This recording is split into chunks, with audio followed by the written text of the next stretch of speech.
4 choses concernant ce verset.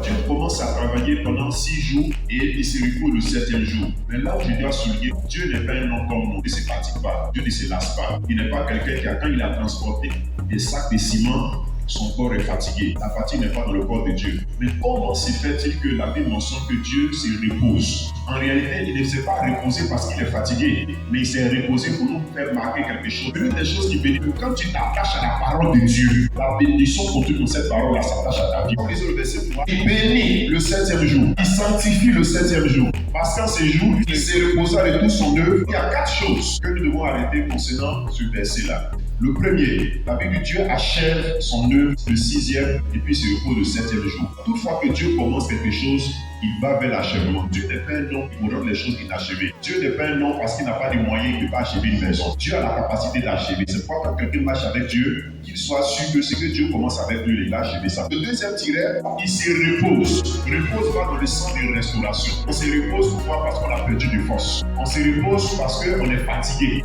Mais il se repose pour dire que toutes les forces qu'il a perdues, là, il veut rattraper ça. Mais il n'a pas perdu de force. Mais il est en train de nous montrer un modèle, à savoir nous les hommes, que nous fatiguons. Si une maladie que tu avais, la maladie est du fait qu'il y a une force qui est sortie de toi. S'il y a un problème que tu avais, le problème est du fait qu'il y a une force qui est sortie de toi. Il redonne toutes les forces que tu as perdues. Dieu va te renouveler, il va te restaurer, il va te rétablir. Il va redonner toutes choses. Et toutes les maladies qui sont dans toi, Dieu va permettre à ce que ces maladies soient guéries. La troisième chose, il bénit. Il va dans le sens de la prospérité. Quand quelqu'un est béni, il prospère. Le quatrième point, et il le sanctifie. Sanctifie va dans le fait de révéler. Sanctifier quelqu'un, c'est révéler la personne.